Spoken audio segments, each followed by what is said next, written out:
Today, we're digging into a ghost story, a chilling, 400-year-old tale that's actually the origin of one of the scariest figures in all of modern horror. Oh, you know the image. That pale skin, the long, stringy black hair hiding a face you really don't want to see. And of course, that horrifying crawl out of a well. But what if I told you that wasn't just a movie monster? What if her story was real? Well, meet Okiku. She's the ghost from a Japanese folktale that's been around for about 400 years. And her story, a tragic tale of betrayal and trauma, became the blueprint, the direct inspiration for Sadako from The Ring. And when you see it, the resemblance is, well, it's absolutely unmistakable. So, to really get this ghost, we've got to go back in time, way back. We're talking feudal Japan, a place that was, at the same time, a world of stunning beauty and just unspeakable brutality. Okay, so our story takes place during the Edo period, and this was a time of just incredible contrasts. On one hand, you have this world of, serene tea ceremonies, beautiful poetry, but it's all happening under the iron fist of samurai rule.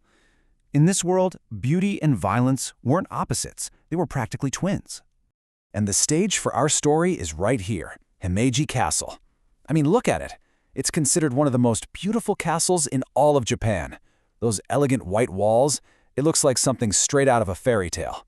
But, as you're about to find out, that pristine beauty is hiding a really, really dark secret.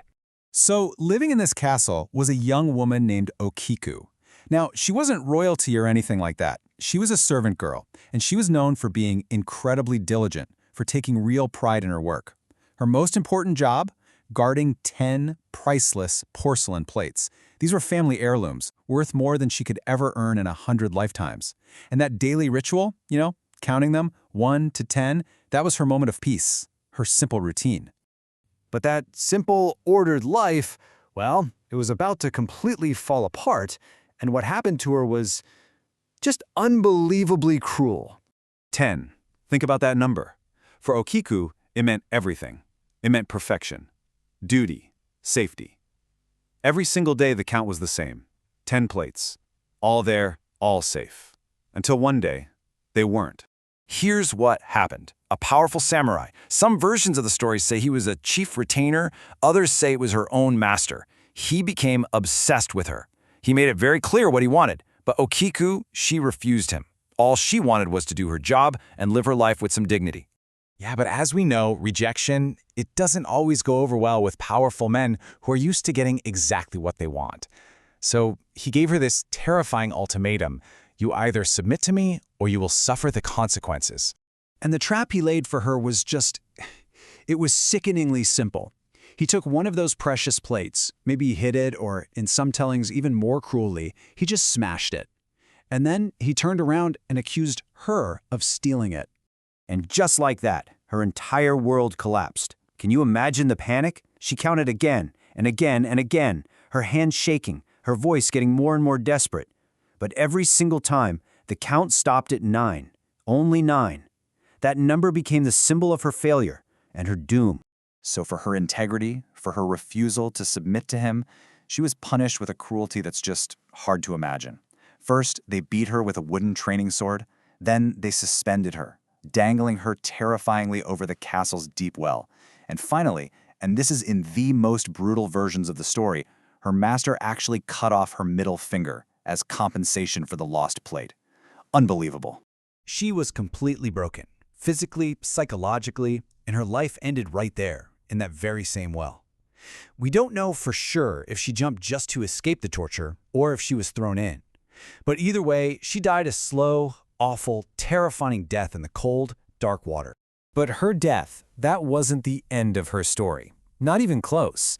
It was the beginning of a haunting, one born from pure trauma, an endless, obsessive loop of her final, terrifying moments. It wasn't long after she died that people started hearing it, a faint, echoing voice, coming from the well, every single night. It was a woman's voice, counting, slowly, methodically.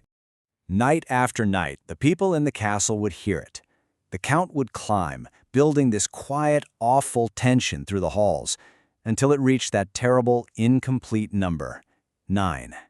And then, just silence, followed by this deep, heart-wrenching sob that just echoed through the castle. It sounded like it contained all the injustice in the world. You see, her ghost wasn't violent. It was something else. It was a manifestation of her trauma, just forever trapped in that one task that led to her destruction. But her spirit did find a kind of justice, a chilling kind. When her tormentor's wife gave birth to a daughter, the baby was born missing her right middle finger. It was an eerie mirror of what he'd done to Okiku, a permanent public mark of his crime for everyone to see. So years went by and this haunting just continued, night after night. Finally, a Buddhist monk was called in. He waited, and just as the ghostly voice finished its count, 9 plates, and paused, right before that terrible sob, the monk shouted into the darkness with perfect timing, 10! And the story goes that the ghost turned. Her face, which had been twisted in anguish for so long, it just softened. It became a relieved smile, and she spoke her only other words, "Oh, how happy I am." Someone had finally completed her task for her, and with that her spirit faded away. Finally at peace. Now, Okiku's story could have ended right there, a forgotten piece of folklore. But it didn't. Her spirit lived on, seeping deep into the DNA of Japanese horror, and eventually crawling its way onto movie screens all over the world.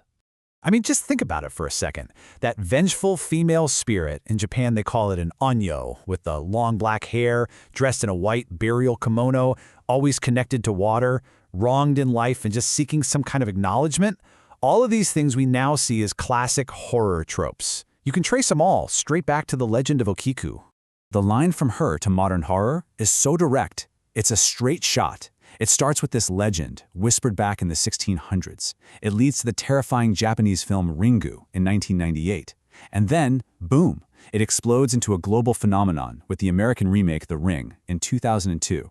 That's 400 years of horror, all of it born from one single tragic story. So the next time you think about this story or see that image of the girl from the well, remember this. Yeah, the ghost crawling out of the screen is terrifying, for sure. But the real horror? It's the real-world cruelty that created her in the first place. It's about the vulnerability of people without power, the abuse of authority, and the terrible way trauma can trap a soul in a loop it can never, ever escape.